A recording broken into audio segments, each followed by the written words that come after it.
This week in Worldview India, an exclusive report from the battlefront on the resistance movement of the Northern Alliance against the Taliban regime in Afghanistan. The alliance's military commander, General Ahmad Shah Masood, talks to Worldview India about Pakistan's interference in Afghanistan. And go down under for a memorable holiday.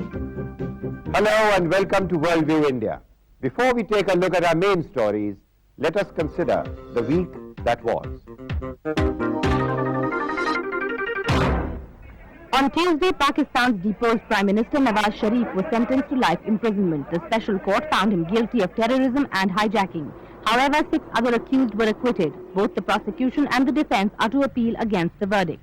Delhi police has named the South African skipper Hansie Cronje and 4 of his teammates in an FIR, charging them with cheating and criminal conspiracy. This follows an arrest of an Indian bookie by the Delhi police on Friday for match fixing. The Horn of Africa, especially Ethiopia, is in the grip of yet another famine. Over 18 million people, including 10 million in Ethiopia alone, are estimated to be at risk. On Wednesday, Yoshiro Mori became the Prime Minister of Japan. He was elected by the Japanese Parliament after the former Prime Minister, Kizo Obuchi, slipped into a coma following a stroke.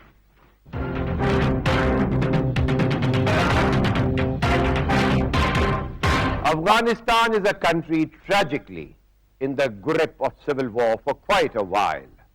In fact, instability in Afghanistan has a ripple effect on all its neighbors, the Central Asian republics, Pakistan, parts of China, and that trans-border terrorism into India. Taliban in Afghanistan are being resisted stoutly by the Northern Alliance, headquartered in regions abutting Tajikistan. The leadership of the Northern Alliance is not easily accessible.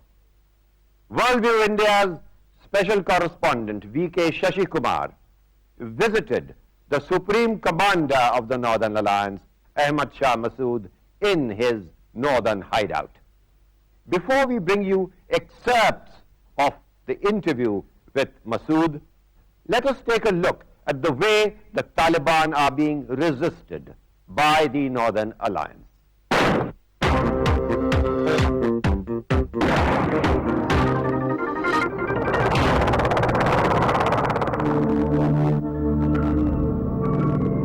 The first glimpse of a devastated territory that once was a country.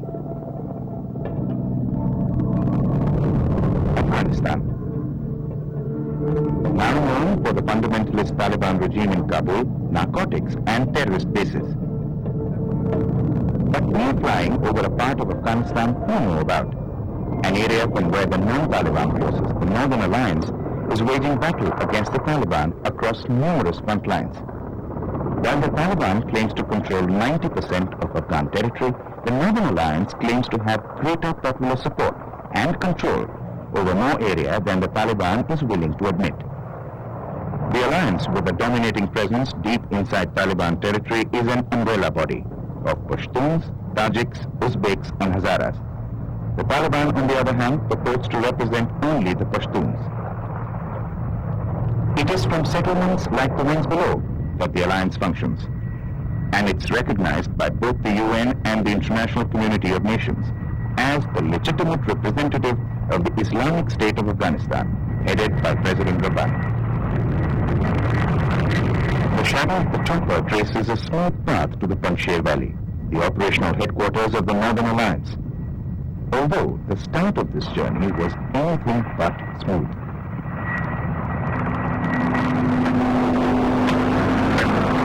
First, a meeting with an Afghan contact in Dushanbe, the capital of Tajikistan. Suddenly, some days later, I was asked to arrive at the airbase to wait for the helicopter to fly me into Afghanistan. After what seemed like hours, a speck appeared in the sky. Then, a familiar drone.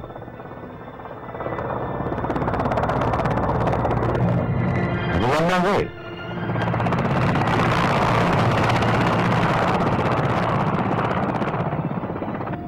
We are flying over Panjshir River and crossing into Afghanistan. From Dushanbe, Panjshir Valley is 350 kilometers as the crow flies. Across the Hindu Kush Mountains, the aging, overworked Mi-17 chopper lands in a cloud of dust. relief. We're inside Afghanistan. This is Panjshir Valley, a place that even the Soviet occupation army found it difficult to capture. The ruins of the battle still remain here. This is also the valley that Genghis Khan, Timur and Alexander the Great found it difficult to capture. And it is from this area that General Ahmad Shah Masood is fighting the Taliban. Life in times of war is normal for these Afghans. First, the Soviet army invaded in 1979 to prop up a communist government. And a decade later, after the Soviets withdrew, there was civil war between the various Mujahideen groups who had fought the Soviets. But after the Soviet war ended in Afghanistan, we hope that we'll have a strong central government in Afghanistan. But United States, Saudi Arab and Pakistan, they were the ones that we should have the central government in Afghanistan. Every time there was a real chance to end the civil war, Pakistan intervened. Without support of Pakistan, as you know, Taliban are a creation of Pakistan. They are being created in Pakistan, in being trained in Pakistan, in being deployed from Pakistan, in being supported by Pakistan in a comprehensive way by all means. Without the support by Pakistan, Taliban cannot survive.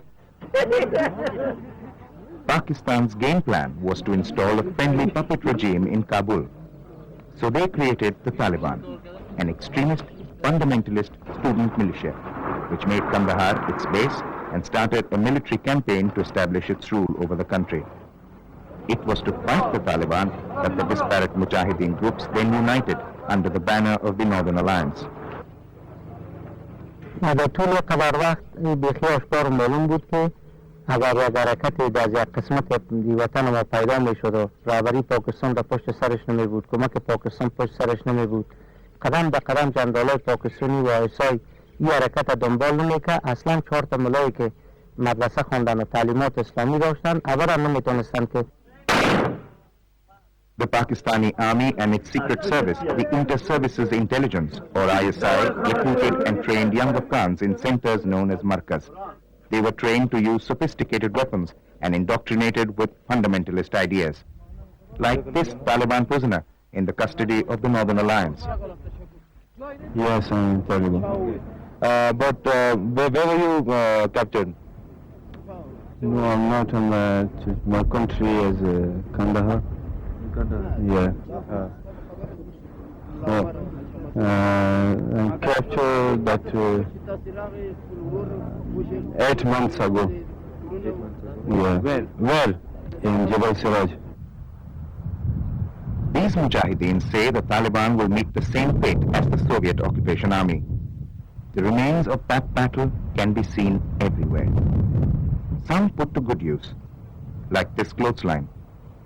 And outside the command centers, the Mujahideens greet each other with news of the ongoing war, determined to fight on.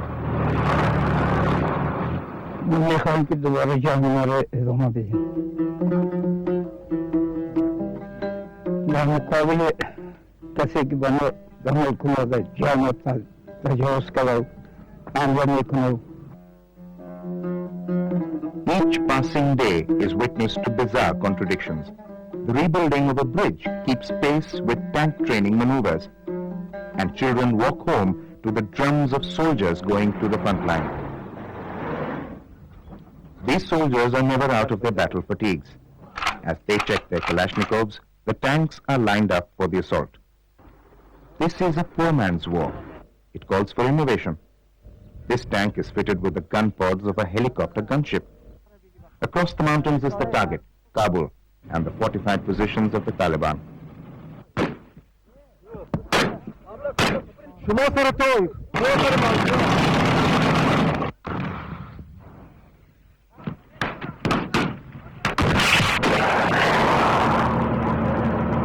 A fierce battle rages on in the Somali plains, which is one of the many front lines that the Northern Alliance is fighting Taliban. This front line is 70 kilometers off Kabul. We make our way back from the front line through Jabal Saraj town, where our hosts give us a sumptuous meal. Hospitality in such difficult times is touching. As night falls, we press on through dark roads. I have an important appointment to keep. The next day, we fly to Palakan in Takhar province to meet the most important man for the Northern Alliance resistance movement against the Taliban, General Ahmad Shah Masood, who has been leading his army for over 2 decades. First against the Soviets, and now against the Taliban. He was a second-year engineering student in a Kabul polytechnic when he plunged into the struggle against the Soviets.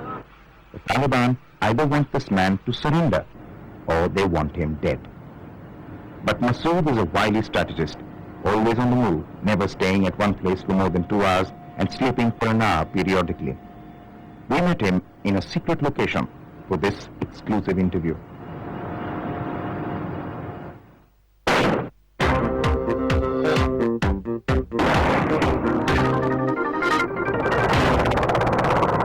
Your Excellency, Mr. Ahmad Shah Masood, thank you, sir, for coming on to our show.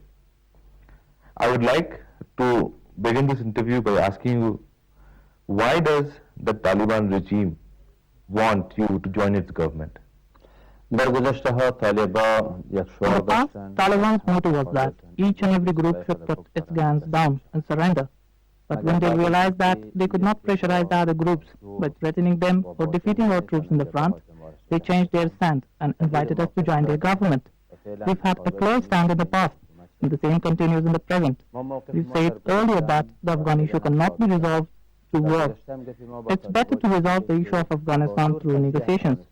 Both sides should sit together and negotiate a temporary interim government for 6 months, 1 year or 2 years. And within that period of 1 or 2 years, the situation will be right for elections. And both us and the Taliban should allow the people to decide. Then it's all up to destiny, and whatever the people decide, we should accept. This has been our stand, and now that the Taliban have asked us to join their government, we've once again presented our proposal to them that first they should agree on an interim government and then go for elections. Could you also tell us, elaborate for us rather, the Taliban says that it controls 80% of the territory in Afghanistan, whereas the popular support is for the Northern Alliance. What is your opinion on this? The claim of the Taliban that they have 90% of Afghanistan in their hands is completely wrong, and that's not the reality. If they had 90% of Afghanistan, the rest 10% of Afghanistan could not have resisted all these years, all by itself. This claim of the Taliban is wrong, and it bears no relation to reality. And again we repeat that Taliban cannot succeed by waging war and through military means. It is also a fact that the regime in Kabul, the Taliban regime, funds most of these activities through narcotics trafficking. Large amounts